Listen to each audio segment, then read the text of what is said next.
Great to have you on Business Glide, your point of call on matters, public policy analysis, business and economics at large.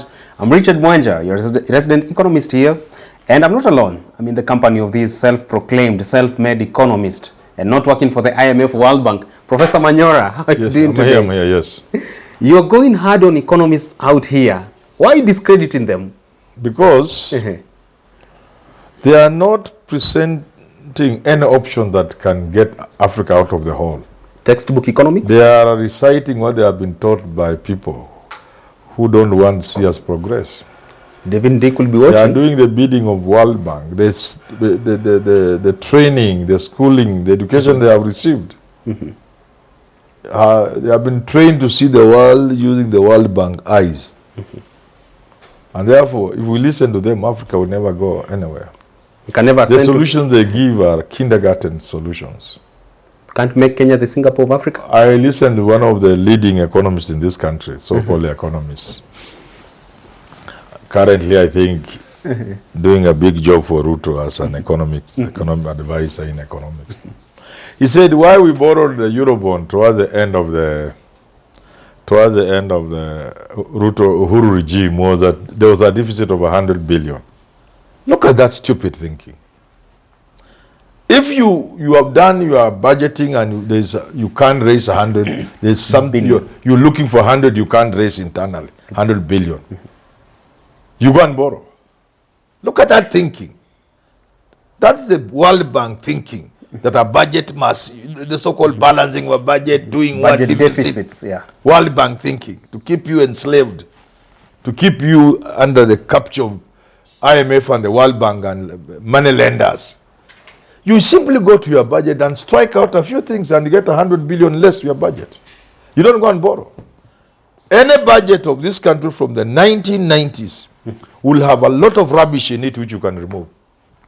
And I've given this example and I've said, if you take the Kenyan estimates, what we call budget, sure, and take to Nairobi Primary School or Moi Road Primary School or Langata West Primary School, some of these just good primary schools, Langata West Primary School, Westlands Primary School, Olympic in Kibera. Not even a Gakan Academy. No. And tell them, this is our budget as a country. Can any of you identify things here which are nonsensical, which we can remove? A budget of 3 trillion, they remove almost 700 billion. Primary school kids. They tell you, hii inafanya nini hapa? Hii matope gani iko hapa? Hii ni ujinga gani? They will tell you, primary school kids. So go ahead, continue. So Prof, I want us to center our conversations around government procurement. Yes. And we're looking at a time whereby the president is making promises by the day, saying I'm going to put a project here and there. But the concern of Mumias East Member of Parliament Peter Salasia is that stop dishing out more promises. Implement, bring to completion stalled projects in our counties at the national level. Do you think Salasia is justified to bring forth such an argument? He has a point, but even before you go there, what business has the president going, what business does he have going around? Dishing out it shows you don't have functioning institutions. It shows the institution of parliament is not functioning. It shows there's no national budgeting. It shows there's no order in our physical space. That's what it shows. If I can walk up one day and get you and tell you I'll give you a road, it means until he comes to my place, I will not get a road. Is that how it is designed? Is that how it's supposed to be designed?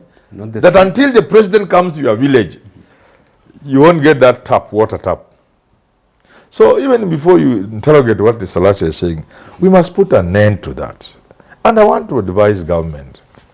I want to tell the president, you are not getting any bonga points out of that. Commissioning a project now and then? Zero. It is making the president a laughing stock. Yet he's gaining zero out of it. Doesn't amplify his development tours that have launched this and that? If you come to Vihiga, where I come from, and you do that, when you leave, people are just laughing. Some of us love this country and we even love our president. We must tell him the truth. When you leave, people are laughing. Look at social media now. Barabara kutoka hapa kwenda hapa. Modogashe ramu yote. Yeah, that's now. You can't allow yourself to be caricatured if you are the president. You must remain serious. The moment people don't see the seriousness in the head of state, then that country has a problem. So I advise the president, stop that. First of all, it shows there are no functional working institutions like parliament.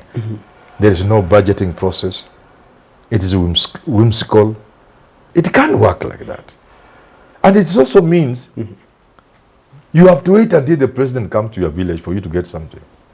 Let's send So Salasia is right that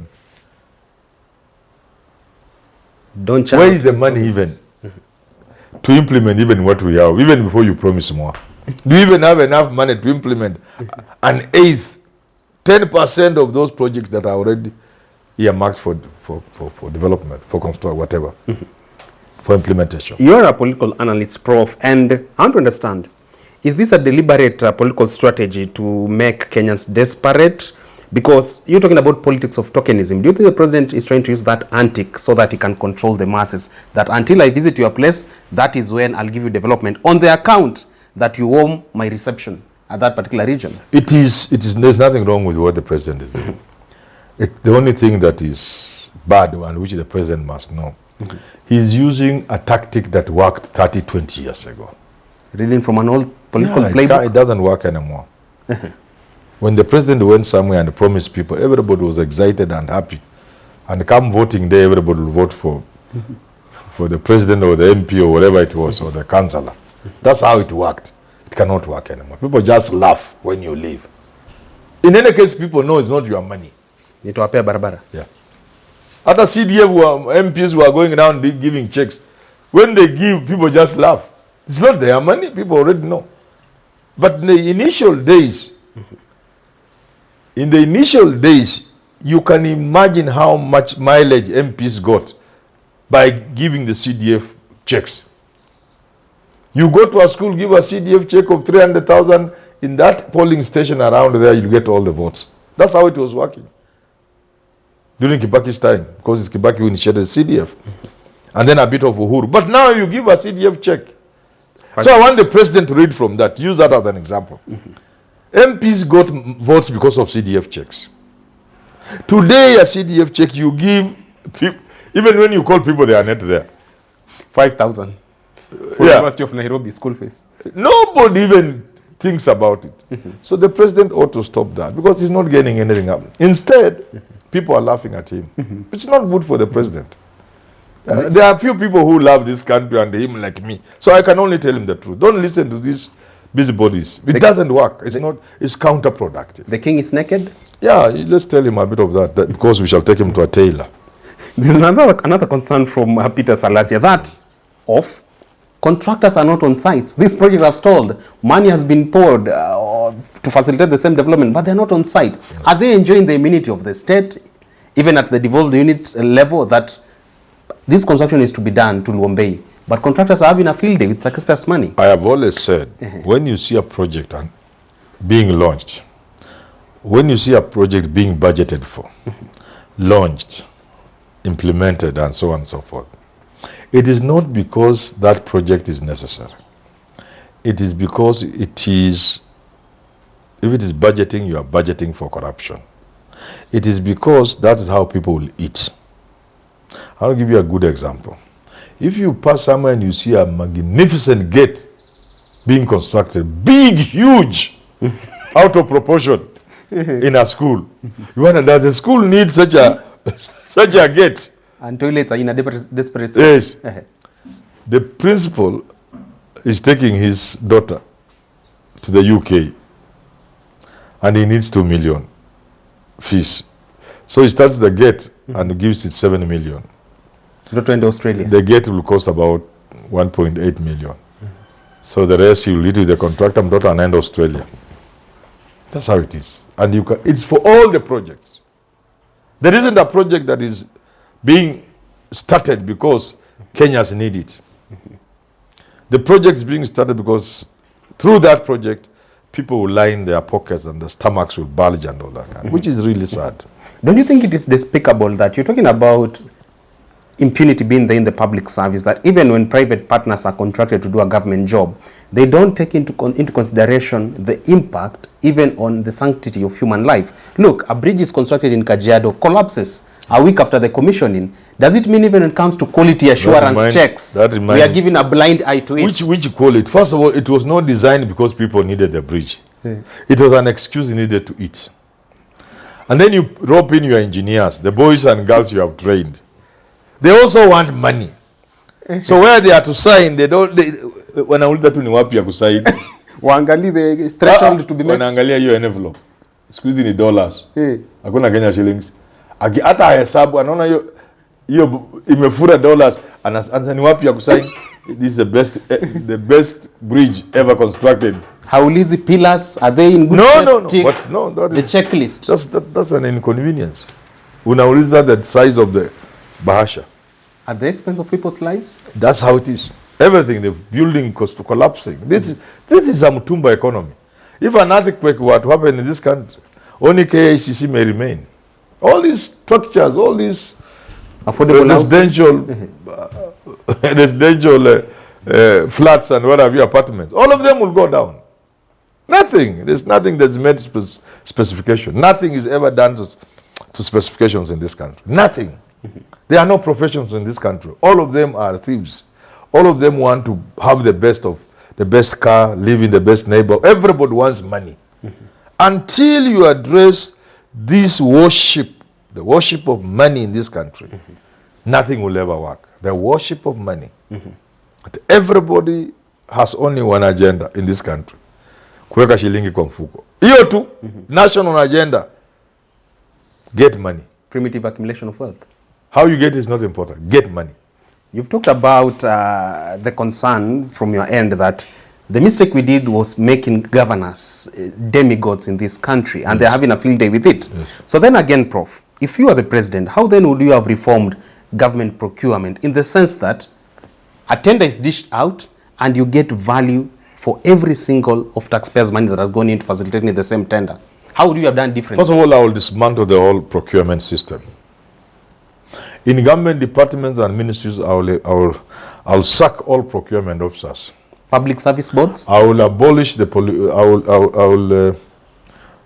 there's a word I'm trying to look for. I will repeal the Procurement Act. All of that, all the procurement, public procurement oversight, I will demolish all that. Yeah. And there will be no procurement officers. County public service boards? There will be that one, I'll remove all those things. All of them. Some of them will require constitutional amendments. So I'll make sure that is happening. So then again, how will you do government procurement? So you just buy what you need. Centralize it? Yeah, no, you just buy. If once you have the okay, you buy. Let's say Richard Mwenja is in charge of a government department, or you are in charge of the county something, or you are in charge of the ministry, and the ministry needs 2 vehicles. You just go on the list. Which vehicles have been approved for use in your case? Or Toyota, we want to do vehicles below 4,000 cc, below 3,000 cc, up to 3,000 cc, 4-wheel drive. The specifications, okay? And then we have listed people we know who can supply. Toyota Kenya, there used to be, I don't know who now, CSJ, all those, DT and the ones that have been vetted and found to be tier 1. No, these Juakali ones, tier 1 supply dealers. So what do? You simply go and buy the vehicle. If the approvals, this year, your department is to get 2 vehicles of a particular specification. You just go to the market and buy as the officer in charge, not as the procurement person. So you are the user, you go and buy. Money has been budgeted, you go and buy. What does procurement do apart from to eat? You just go to Toyota Kenya and get a vehicle. And that vehicle, the moment you pay for it, it is reflected in a system somewhere. If you pay 20 million each, so it is 40. The system go red in some place. Red. Why? Toyota Kenya brought similar units and they have been selling them at 12 million. Because we know, all the units that come to Toyota, government knows. KRA knows. Sure. Because they pay taxes when they bring them. When they sell them, they must pay taxes. Okay? So why is government buying it at 20 million and yet They came 50 units of that same type. These guys so far have sold 35, 15 to go. You have gotten there to get 2. Only yesterday somebody bought at 12 million. Why are you paying 20 million? It goes red. The system goes red. And we blacklist Toyota. You don't buy and we blacklist them. We remove them from the list. So they are no longer suppliers. They don't sell anything to government. You want a TV for the office? Go and buy LG, Sony, whatever the brands we have approved with the specification for the office. You bring a TV and you say 360,000 shillings. You go and buy it, it's 60. Before you pay it, the system, some central place, red, wow. Similar TV from the similar supplier is going for 150. How come you are buying a 360? Simple common sense. You don't need a procurement officers. What do you need them for? Prisons will be full in Manyora's presidency. Everybody will go to jail. Even the petty. Hakuna mwizi wa kuku atakuwa jela. Wale watu wako jela watu watatoka. My first executive order. Toa watu jela. Find the process of rehabilitation. They are not supposed to be in jail. The people to be in jail wanakuja. Create space for them. Huyu wakuza smokita unakarushwa ndani anatolewa. Kila mtu anatoka. Na hatapata nafasi ya kwenda ndani because if you are a police in charge of Nairobi, one phone is snatched from a pedestrian in Nairobi and you go home. If you are the regional commander of police, sio mambo ya tear gas, no. Every OCPD must ensure there is no mugging in their area. And it returns that responsibility to the OCS. Every OCS ensures in their area of jurisdiction, central police station, there's no mugging going on. Hakuna hongo kwa barabara traffic? Hakuna. And the OCS passes the responsibility down. Kwa kopro huko chini. Na yeye anapass those on the beat, those manning Moi Avenue. One mugging and you go home. A Manyora president cannot be a joke. This country will change. Completely change. Will reincarnate Trump in Kenya? Trump might even be second to me. My executive orders will... People run away from this country. In fact, if I become president today, people just resign. Unless with the support of a Kenyan version of Elon Musk saying now Peter Ndego of Safaricom. My Elon Musk. Let me tell you, Manyora presidency means people just resign. In fact, if I'm the president today, there'll be 500,000 jobs the following day. Why? People resign. Kina Chris Kipto. People fear. People run away. I cannot work under Manyora because I work to steal. Na hapa hakuna stealing. Even with their PhDs, watakimbia. I'm not looking at those documents. I'm looking at work. People just run away because there's no more stealing and they are there to steal. And don't mention my friend Chris again. That's a very serious Kenyan. One of the few men in this country who work for this country. Chris Kipto. Those are very serious people. So you are soon just... I met him on TV show and somebody engaged me. I found he had left. I asked the presenter, who is this young man? At Citizen TV, told me it's called, the name I knew. Where does he work? Because I had not seen the scroll. Sometimes I'm too busy. I had to call him, tell him you are a serious Kenyan. So when he went to the treasury, I was not surprised. A very brilliant young man. So people leave jobs. Other jobs will be found because if you affect anything, please don't report tomorrow. Fake certificate? Don't report tomorrow. Send somebody to take your resignation letter. Don't even step there. My friend, this country requires somebody like me to shake this country and change it. Zero obsession with papers in your presidency? There's nothing. Just do the job. Affirmative action. Taking front row seat. I don't believe in affirmative action. I believe in things working.